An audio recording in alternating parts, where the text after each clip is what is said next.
Assalamualaikum warahmatullahi wabarakatuh.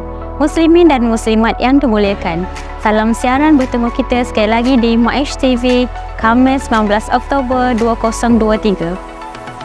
Apa kata kita perhatikan dulu antara rancangan-rancangan yang bakal bersiaran. Sebentar sahaja lagi siaran kami akan dimulai dengan bacaan surah Taha ayat 111 hingga 113 oleh Ustaz Muhammad Amin bin Januri, Pegawai Majlis Agama Islam Negeri Johor. Siaran kami akan diteruskan dengan rangkuman berita projek tanaman fertigasi Rock Melon di Pontian membuka pintu kelestarian dan bantuan asnaf. Diikuti Muzaki sharing inspirasi zakat dalam perjalanan kejayaan perniagaan. Seterusnya berita Maish Cash, iaitu program sumbangan minyak percuma kepada 800 motosikal dan edaran risalah zakat. Rangkuman berita diteruskan dengan peningkatan kemahiran pengurusan jenazah di Kota Tinggi melalui program dan kursus. Rangkuman berita diakhiri dengan berita bantuan berharga untuk mangsa kebakaran di Taman Tangkap Emas. Siaran kami akan diakhiri dengan slot bingkisan hati bertajuk Hutang kepada Allah yang disampaikan oleh Ustaz Luqman Hakim bin Abdul Rahman, Amin Baitul Mal Majlis Agama Islam Negeri Johor, Daerah Kota Tinggi. Sama-samalah kita saksikan. Demikian tadi muslimin dan muslimat antara rancangan-rancangan yang akan bersiaran pada minggu ini. Semoga semua akan mendapat manfaat dari apa yang ditayangkan. Barakah zakat, gandakan harta dengan berzakat.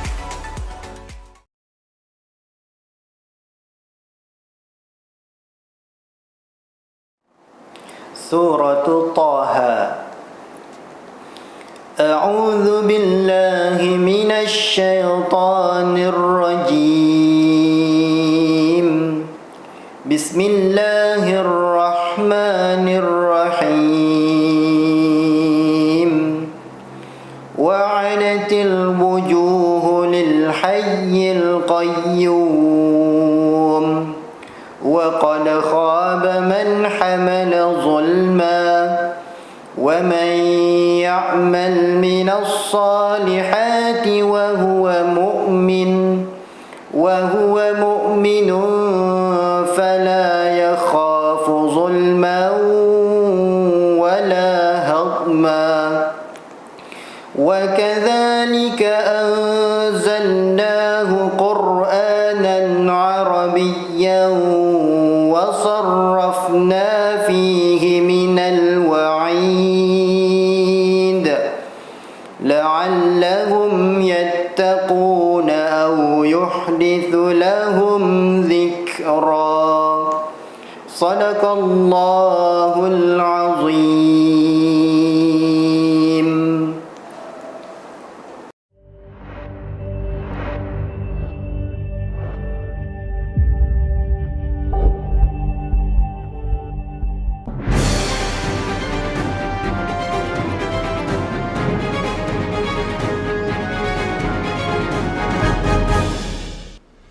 Assalamualaikum warahmatullahi wabarakatuh dan salam sejahtera. Terima kasih setia bersama kami di Maish TV. Anda bersama saya Anis Anwar, Khamis 19 Oktober 2023. Terus ke rangkuman berita.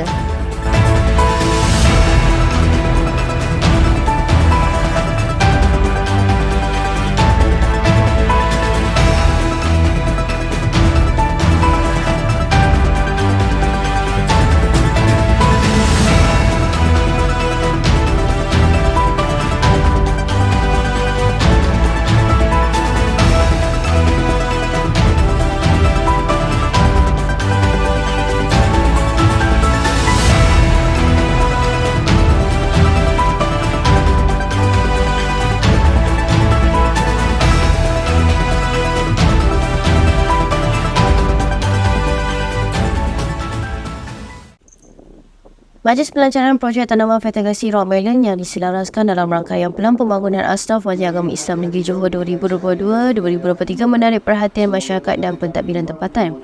Projek ini menandakan permulaan perjalanan ke arah kelestarian dan peluang pendapatan tambahan untuk usahawan Maish. Projek ini diusahakan di atas tanah milik Majlis Agama Islam Negeri Johor dengan penglibatan 5 orang usahawan Maish dan bimbingan mentor berpengalaman. Sejumlah 1,950 polybag romelon telah ditanam dan hasil pertama dijangkakan akan dituai seawal Januari 2024.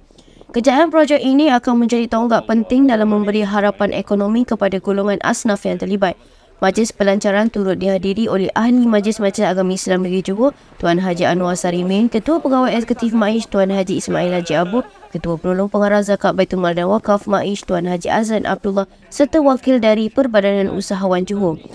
Kita minta abang bagi sedikit ucapan untuk projek ni. Selaku mentor untuk projek ini dan juga mewakili asnaf yang terlibat, mengucapkan ribuan terima kasih kepada Majlis Agama Islam Negeri Johor kerana memberi dana dan memberi peluang kepada kami untuk menjayakan projek ini. Secara tak langsung, projek ini juga dapat membantu sara hidup untuk ahli-ahli asnaf yang terlibat. Program Talam Rizki turut diadakan dengan menyediakan hidangan makanan siap masak dan wang tunai yang kemudiannya disalurkan kepada 50 keluarga yang memerlukan.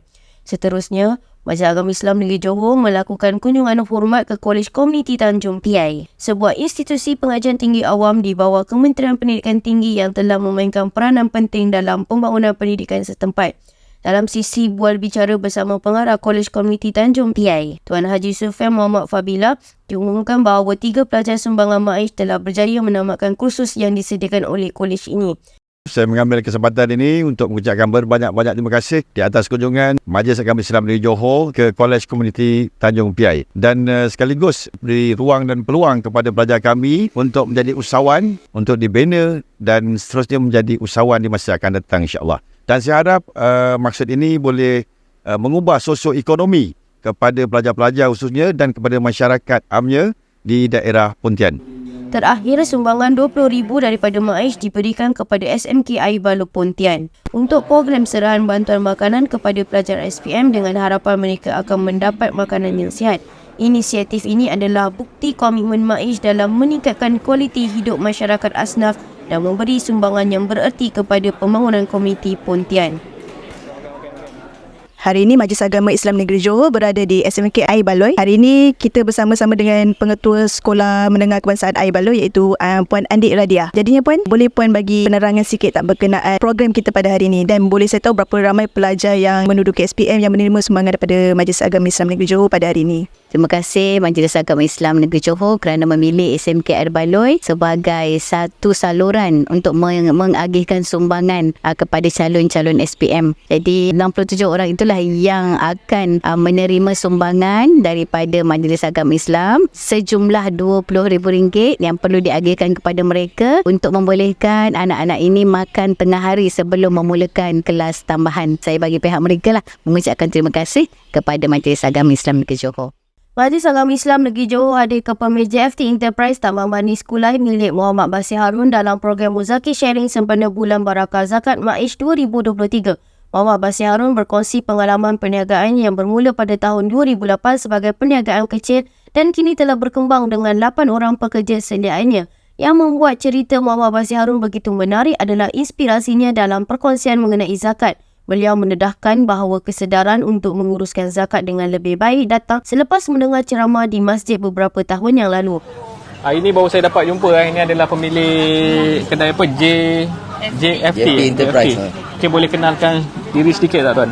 Alhamdulillah, nama saya Muhammad Basir bin Harun. Saya berusia 38 tahun dan saya berniaga lah di kawasan Kelapa Sawit Taman Manis Kulai ni. Saya bermula tahun 2008, lebih kurang 15 tahun lah. Ini motivasi sikit lah semangat ni. Untuk daripada timbulnya untuk bayar zakat tu. Dia mula-mula ni benda ni memang perintah Allah, kita kena bayar kan. Pada mulanya pun saya pun tak sedar benda ni, tapi bila ada satu orang daripada zakat Kulai, dia buat sikit ceramah kat Masjid Kampung Rahmat. Allah. Jadi masa tu saya cakap saya mesti kena buat. Sebab benda ni memang yang pertama perintah Allah, sunnah Nabi. Bukan sebab kita bayar zakat ni ada setengah orang dia pendapat saya bayar zakat nanti biar saya kaya. Itu bukan, sebenarnya itu salah. Tapi saya nak bayar zakat ni perintah Allah, nak ikut cara Nabi. Kita nak bantu ramai orang. Di kemudian hari kalau Allah nak bagi kita rezeki itu belakang kira. Alhamdulillah lah, saya banyak bersyukur pada Allah dan terima kasih kepada Jabatan Agama ni. Tak pernah lupakan saya lah. Saya rasa hampir setiap bulan ada saja yang dia akan pesan kepada kita kan untuk dibagi pada asnaf-asnaf kan. Program virtual tour sempena Bulan Barakah Zakat 2023 turut menampilkan Puan Maisarah sebagai pemilik kedai jahitan personal curtain and interior deco melalui Pelan Pembangunan Asnaf Majlis Agama Islam Negeri Johor 2022 dan 2023. Puan Maisarah mewujudkan impian untuk membuka kedai jahitan. Sekarang beliau sebagai usahawan Maish menerima bimbingan dalam seni menjahit dari Rizda di daerah Kulai. Kisah daripada Muhammad Basir Harun dan Puan Maisarah adalah bukti bahawa inspirasi agama, tekad dan bimbingan yang berkesan dapat membuka pintu kejayaan perniagaan dan pertumbuhan individu. Majlis Agama Islam Negeri Johor terus memperkukuhkan semangat berzakat dan kejayaan dalam komuniti setempat. Barakah zakat gandakan harta dengan berzakat. Sebagai sebahagian daripada usaha terus untuk membantu masyarakat serta mempromosikan bulan zakat Barakah Zakat 2023, Majlis Agama Islam Negeri Johor telah mengedar risalah zakat dan minyak percuma kepada 800 pemilik motosikal di 3 lokasi berbeza di daerah Batu Pahat. Program ini diadakan di Petron Seri Medan dengan pemberian minyak percuma untuk 200 motosikal, Petronas Tongkang Pecah dengan 200 motosikal dan Petronas Pekandenas dengan 400 motosikal. Usaha ini bertujuan untuk membantu golongan pengguna motosikal mengurangkan beban kos bahan bakar. Satu program dianjurkan oleh Majlis Agama Islam Daerah Kota Tinggi baru-baru ini, program berlangsung di Masjid Ar-Raudah Kampung Mawai Baru, Kota Tinggi dengan tujuan meningkatkan kebolehan pengurusan jenazah dalam kalangan masyarakat setempat. Program ini dimulai dengan program Nazofah Wakaf dan dilanjutkan dengan kursus pengurusan jenazah. Sorotan program ini adalah penyerahan kit pengurusan jenazah kepada pihak masjid oleh Ustaz Luqmanul Hakim Abdul Rahman, Amin Baitul Mal Majlis Agama Islam Negeri Johor Daerah Kota Tinggi. Langkah ini bertujuan memperkukuhkan kemahiran dan keupayaan komuniti dalam pengurusan jenazah yang merupakan perkhidmatan yang sangat penting dalam situasi sukar seperti ini. Program ini diharapkan agar memberikan manfaat besar kepada masyarakat setempat dengan memberi mereka pengetahuan yang lebih baik untuk mendapatkan isu pengurusan jenazah dan memberikan perkhidmatan yang lebih baik pada waktu-waktu yang mencabar. Dan akhir sekali, rangkuman berita, hujan kebakaran baru-baru ini telah menjadikan Zaini Manja dan keluarganya dalam situasi yang sukar di Taman Tangkap Emas Tangkap. Majlis Agama Islam Negeri Johor tidak menyia-nyiakan masa untuk memberi sumbangan bantuan dalam masa yang genting. Dalam usaha membantu mangsa bencana alam, Majlis Agama Islam Negeri Johor menyalurkan bantuan sebanyak 1,500 berserta kelengkapan rumah seperti bantal, tikar, toto dan makanan tambahan kepada keluarga beliau. Bantuan disampaikan oleh Amin Baitul Mal Majlis Agama Islam Negeri Johor Daerah Tangkap, Ustaz Al-Azhar Ahmad Fazil. Bantuan ini diharapkan dapat memberikan sedikit kelegaan kepada beliau dan keluarga yang telah kehilangan harta benda dalam kebakaran yang merosakkan rumah mereka. Sekian rangkuman berita. Terima kasih kerana bersama kami di Maish TV. Barakah zakat gandakan harta dengan berzakat.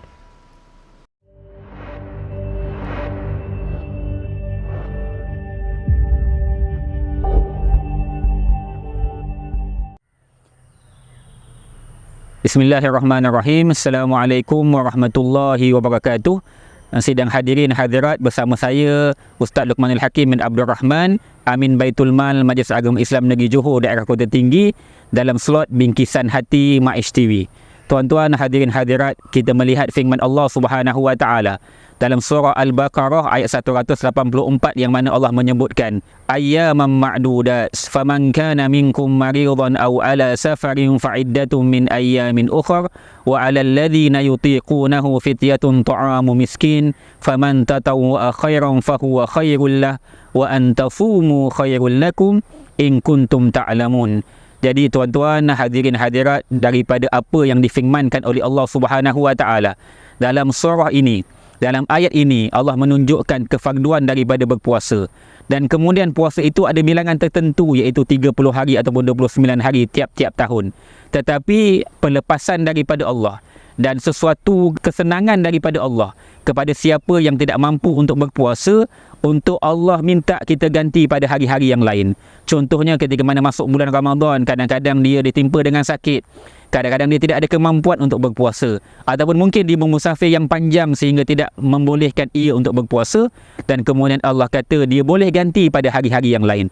Fa'iddatum min ayyamin ukhra, gantikan ia pada hari yang lain. Keluasannya Allah beri sepanjang setahun, daripada bulan Syawal sampai bulan Ramadan tahun hadapan, maka kita ada peluang selama 12 bulan untuk mengqadakkan berpuasa.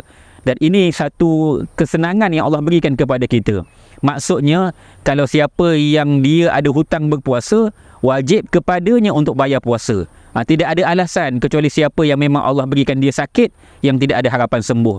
Tetapi andai kata apabila sampai tempoh setahun dan kemudian dia masih belum mengqadhakan akan puasanya, membayar hutang puasanya, maka apa yang dia perlu buat? Fafidyatun ta'amu miskin, maka dia wajib bayar fidyah. Jadi fidyah inilah tuan-tuan hadirin hadirat yang kami di Majlis Agama Islam Negeri Johor melalui bahagian Baitul Mal, kami buka kaunter untuk pembayaran fidyah untuk menyenangkan tuan-tuan supaya tidak perlu untuk cari fakir miskin ataupun pergi ke mana-mana memberi makan kepada fakir miskin, tetapi berikan kepada kami di kaunter Majlis Agama Islam Negeri Johor. Dan daripada duit fidyah inilah sebenarnya kami mengadakan program dapur asnaf di seluruh negeri Johor, yang mana kami bawa asnaf-asnaf ke pasar-pasar, kami bawa asnaf-asnaf ke kedai-kedai, kami bawa asnaf-asnaf ke mall dan lain-lain tempat untuk mereka memilih makanan yang mereka suka, dan kami bayarkan daripada duit fidyah yang tuan-tuan bayar. Jadi daripada duit inilah kita boleh belanja asnaf makanan-makanan yang mereka tidak mampu untuk beli, dan akhirnya mereka mampu untuk mendapat kesan daripada apa yang tuan-tuan bayar daripada fidyah.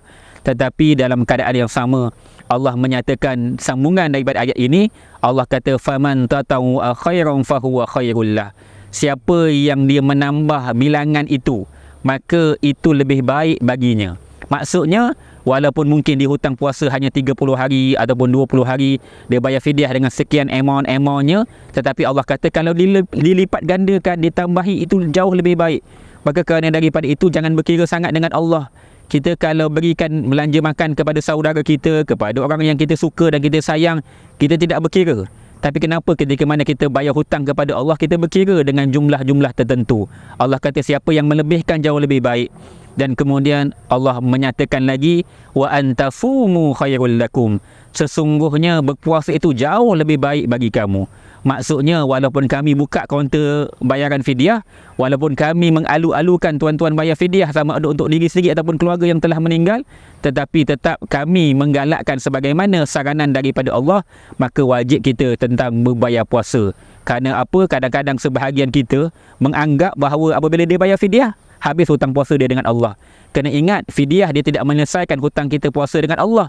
Dia cuma sekadar membayar denda atas apa yang kita tinggal daripada puasa, tidak mengqadhakan sampai kepada tahun-tahun hadapan. Tetapi tetap hutang puasa kepada Allah kena bayar. Jadi kerana daripada itu, jangan sesekali meninggalkan puasa. Dan mudah-mudahan dengan apa yang kami sampaikan daripada Majlis Agama Islam melalui bingkisan hati ini sampai kepada hati hadirin hadirat, sampai kepada hati kita semua, supaya kita mampu menunaikan kefarduan berpuasa. Dan andai kata ada hutang kita kepada Allah, ingat satu sabdaan daripada Nabi, fadainullah ahaqqun ain yuqda. Sesungguhnya hutang kepada Allah lebih layak untuk kita menunaikan dan melunaskannya. Jadi jangan hanya hutang pada manusia kita bayar, hutang kepada bank kita bayar, tapi kita lupa bayar hutang kepada Allah. Itulah dinamakan sebagai hutang fidyah kepada Allah. Wallahu ta'ala a'lam. Mudah-mudahan ada manfaat dan mudah-mudahan kita beroleh satu pengisian kepada hati kita. Wassalamualaikum warahmatullahi wabarakatuh.